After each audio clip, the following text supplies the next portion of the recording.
আজকে একটা আমি মিশালি ঘ্যাট রান্না করতেছি, কারণ বাড়ির পাশে পুজো হচ্ছে তো, হরি কীর্তন হচ্ছে। আমাদের এখানে রসুন পেঁয়াজ এগুলো যতদিন পুজো হবে সেটা খাওয়া চলবে না, যার জন্য আজকে একটা নিরামিষ ঘ্যাট তরকারি তৈরি হচ্ছে। এবং নানা রকম অনেক জিনিসই তৈরি হচ্ছে, টক ডাল টাল এগুলো সব রান্না হয়েছে, শাক রান্না হয়েছে, অনেক কিছুই রান্না হয়েছে, কিন্তু আমি দেখাবো শুধু এই সবজিটাই। কড়াইটা আমার গরম হয়ে গেছে, তাই আমি কড়াই এখন তেল দিয়ে দিচ্ছি।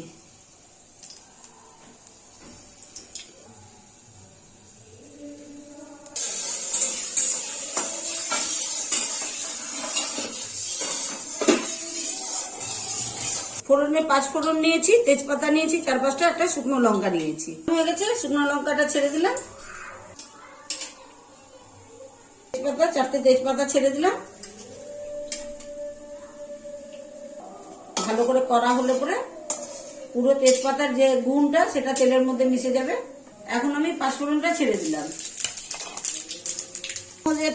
সজনে ডাঁটা, মিষ্টি কুমড়া, ঝিঙে, কপি, সাদা ডাঁটা, পটল আর আলু।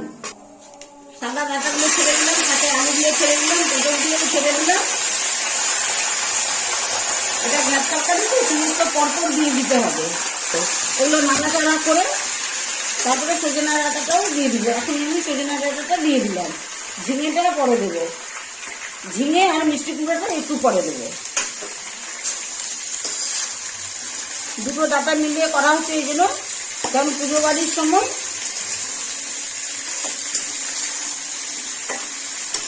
আর পুজো বাড়িতে তো ভোগ এসছে, একটু বাড়িতেও না রান্না করলে হয় না। উনুনটা তো আর খালি রাখা যাবে না, রাখতেও হয় না। পাড়াতে আমার পুরো পাড়ার লোক নিরামিষ খাবে, কেউ রসুন পেঁয়াজ খাবে না। যেদিন ঠাকুর ভেসে যাবে তারপরের দিন যে যেরকম খেতে। এবার আমি লবণ দিয়ে দিচ্ছি যতটা লাগে, 7 টেবিলের মতো হলুদ দিয়ে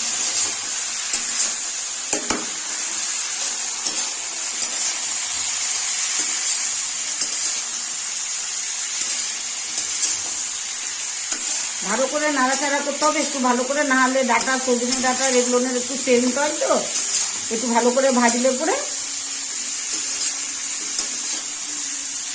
ভালো লাগবে এবং রান্নাটাও খুব সুন্দর হবে। তাহলে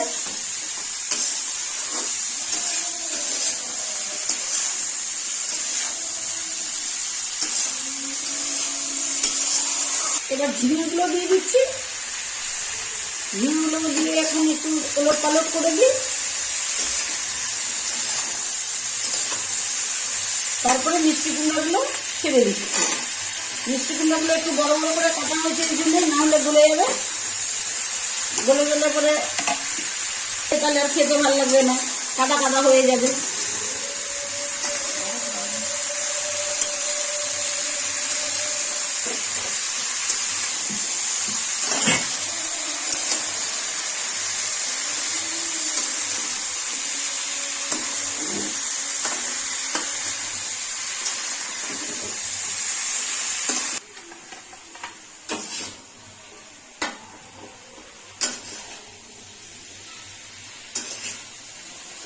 সুন্দর করে সবজিটা ভাজা হয়ে গেছে, এখন আমি বাঁধাকপিগুলো ছেড়ে দেবো।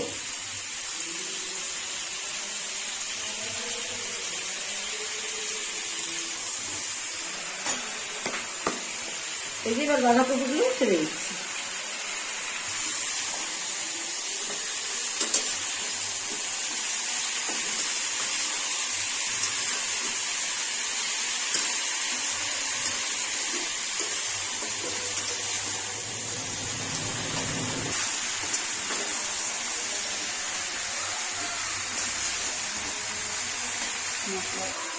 জিরে বাটা, আদা বাটা, ধনে বাটা আর শুকনো লঙ্কা বাটা, আর সাথে আদাটাকে গ্রেট করে দেওয়া হয়েছে।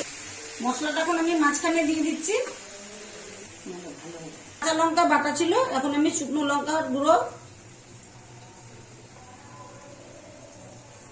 দিয়ে বাবা ডাঁটা মাঠা গেলে তাড়াতাড়ি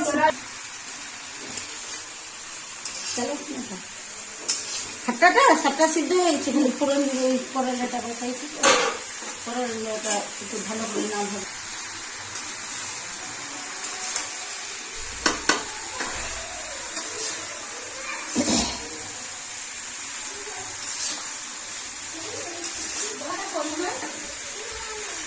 করলা ভাজা হয়ে গেছে।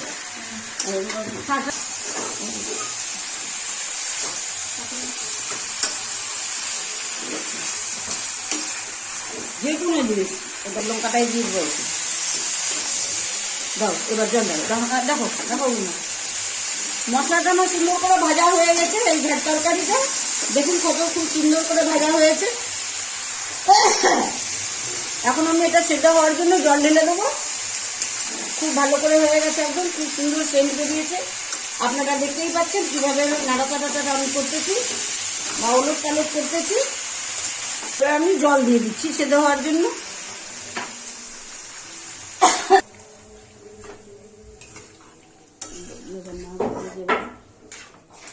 ভিডিও করার জন্য লেট হয়ে দেখো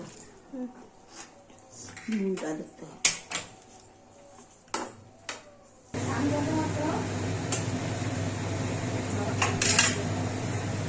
এবার আমি দেখো এবার আমি ঢেকে দিচ্ছি সেদ্ধ হওয়ার জন্য কিছুক্ষণের জন্য।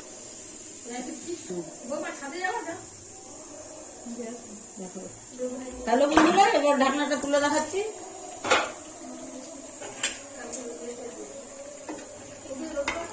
দেখুন তরকারিটা খুব সুন্দর হয়েছে, কালারও খুব ভালো হয়েছে এবং খেতেও খুব ভালো হয়েছে।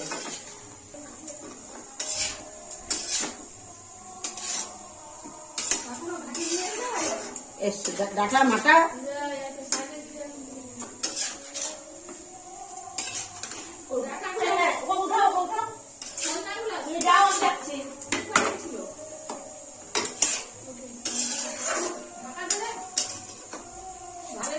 রান্না করা হয়ে গেছে। নিরামিষ দিন, পুজোর দিন, হরি কীর্তন হচ্ছে এখানে, যার কারণে সবকিছু আপনাদেরকে বলা হয়েছে প্রথমেই।